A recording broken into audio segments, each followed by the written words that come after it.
Oke, assalamualaikum warahmatullahi wabarakatuh. Kembali lagi di Area D31 Media. Oke, Bray, jadi pada video kali ini saya pengen kasih lihat hasil free practice ketiga Moto3 World Championship di sirkuit Motorland Aragon 2022. Oke, ya. Jadi secara keseluruhan sebenarnya saya nggak nonton full ya, tapi di sisa-sisa 22 menit saya baru bergabung ikut nonton. Ya, karena kesibukan juga bantu istri ya lah. Nah, oke. Nah, kalau kita berbicara yang saya lihat itu Mario Surraji nggak terlihat di kamera, jadi saya sempat mikir-mikir apakah Mario Surraji ada di saat free practice ketiga ini ataupun seperti apa. Jadi kalau di posisi 1 sampai posisi 23 nggak ada nama Mario Surraji, adanya nama Taiyo Furusato rekan timnya dari Jepang itu di posisi 19 ketika sisa-sisa 22 menit free practice ketiga ini. Nah, kalau saya nonton sih sebenarnya ini menurut saya pribadi ya, kalau nonton tuh bener-bener pembalap tuh nge-push banget dengan lintasan yang kering, cerah, dan ideal banget untuk bisa mencetak lap time yang sangat tajam dan lebih cepat daripada free practice kedua kemarin. Saya mulai mikir nih, waduh, bagaimana dengan Mario Surraji nih, karena memang kelihatan selalu berat banget ketika lintasan kering dan ideal dia untuk bisa mengejar race pace dan juga lap time para pembalap-pembalap Moto3 di musim 2022 ini.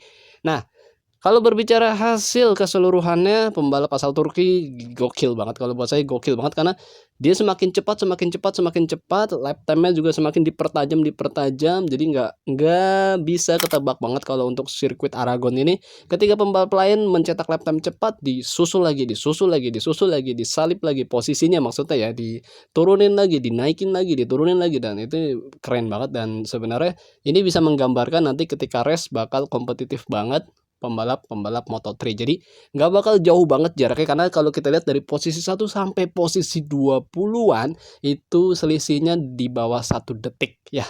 Kita mikir bagaimana kompetitifnya ketika lap time-nya itu di bawah 1 detik selisihnya antara posisi 1 dan posisi 20-an. Wow. Jadi kalau udah selisihnya 1,2 ataupun 2 detik ya bakal ketinggalan jauh di belakang. Intinya seperti itu. Oke, hasil lengkapnya seperti ini. Pembalap asal Turki, Deniz Oncu menjadi yang tercepat dengan lap time 1 menit 57 detik 265. Di posisi 2 ada Izan Guevara dengan gas-gas. Di posisi 3 Daniel Holgado dari Spanyol. Ya, Deniz Oncu menggunakan KTM, Izan Guevara gas-gas, dan Daniel Holgado menggunakan KTM. Nah, yang terus juga pembalap Jepang di posisi 4 Ayumu Sasaki, di 5 Javier Artigas, di ke-6 ada Denis Foggia dari Italia dengan motor Honda, di ke-7 ada Diogo Moreira dari Brazil, di 8 ada John McPhee, di 9 ada Jaume Masia. Selanjutnya di posisi ke-10 ada Sergio Garcia, di 11 ada Adrian Fernandez, adik dari Raul Fernandez, di 12 ada Tatsuki Suzuki dari Jepang menggunakan motor Honda, di 13 ada Ivan Ortola, di 14 ada Stefano Nepa. Ya, jadi hanya 2 pembalap Honda yang bisa lolos langsung ke kualifikasi kedua, yaitu Denis Foggia dan juga Tatsuki Suzuki di tim Leopard Racing. Jadi bisa kita lihat dari 10 pembalap yang menggunakan motor Honda di Moto3 itu keteteran cuma 2 pembalap yang bisa mengimbangi motor-motor Pierer Mobility AG, yaitu Gas-Gas, KTM, Husqvarna, dan juga ya Kian Jiang, dan itu masih satu grup lah ya. Jadi intinya basicnya KTM RC 250RR. Di 15 ada Keito Toba dari Jepang, di sempat crash. Di posisi 16 ada Riccardo Rossi, di 17 ada Joel Kelso dari Australia.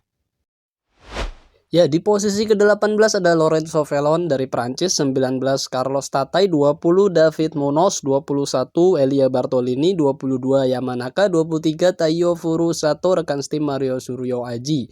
Di 24 Andrea Migno, 25 ada Scott Ogden. Kemudian di posisi ke-26 ada Mario Suryo Aji yang kalau kita lihat lap time-nya tidak jauh lebih cepat dibandingkan di saat free practice kedua. Jadi ini secara kombinasi Mario Surraji menggunakan lap time di saat free practice kedua yang 1 menit 59 detik 980. Sedangkan di saat free practice 3 ini Mario Aji tercepat hanya 2 menit 00869. Ya, di 27 ada Carraro, 28 Joshua Watley, 29 Alberto Sura, 30 ada Ana Carrasco dari Spanyol pembalap wanita, 31 ada Morosi, 32 wildcard Maria Herrera yang juga wildcard pembalap wanita dengan tim yang kru-krunya perempuan-perempuan semua. Oke, jadi seperti ini hasil lengkap free practice ketiga Moto3. Jadi 14 nama tadi yang teratas itu berhak langsung ke kualifikasi kedua, sedangkan mulai posisi 15 hingga posisi 32 adalah pembalap yang harus mengikuti kualifikasi satu dahulu agar bisa menunjukkan kemampuan mereka. Nanti 4 nama teratas bisa bergabung dengan kualifikasi kedua untuk memperebutkan pole position. Oke, seperti ini hasilnya. Kalau buat saya pribadi cuma nonton aja, cuma ngeliatin aja, dan yang berharapnya baik-baik aja. Jadi saya nggak mungkin ya berpikir secara merendahkan pembalap-pembalap ataupun merendahkan pembalap Indonesia, karena saya tidak mampu seperti mereka dan cuma nonton. Dan apa yang bisa saya perbuat adalah mungkin memberikan seperti ini laporan-laporan buat kalian yang sibuk kerja, kuliah, ngantor, sekolah dan segala macam, yang gak sempat nonton ngikutin free practice ketiga, kualifikasi dan segala macam. Jadi ada sedikit gambaran, kalian jadi mantau juga pembalap Indonesia seperti apa sih step by step perkembangannya. Jadi bukan yang baik-baik aja diberitain, tapi seluruh step by step itu kalau bisa kita buat rangkuman, ya kita buat rangkuman, nanti di masa depan itu menjadi sebuah sejarah buat pembalap Indonesia itu, bahwa mereka pernah merasakan posisi-posisi yang sulit demikian. Ya kalau kita berbicara pembalap Grand Prix yang sekarang yang cukup menonjol seperti Pecco Bagnaia di musim 2013 Moto3, rookie, dia nggak meraih poin sama sekali. Jadi buat yang melek aja, kalau saya udah tahu dari dulu karena udah nonton, jadi ya buat saya susah banget mencetak poin, meraih poin.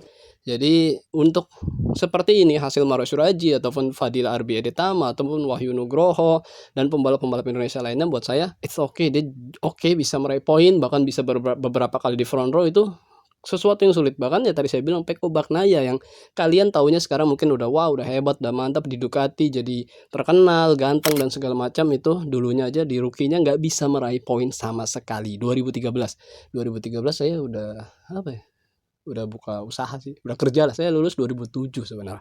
Oke, salam kenal dari saya, sehat-sehat buat kalian semua, jangan lupa makan dan jangan lupa berdoa. Semoga sukses pembalap Indonesia yang akan melaksanakan race esok hari dan hari ini juga Fadil Arbi Ditama di Red Bull Cup. Akhir kata, wassalamualaikum warahmatullahi wabarakatuh. Bye-bye.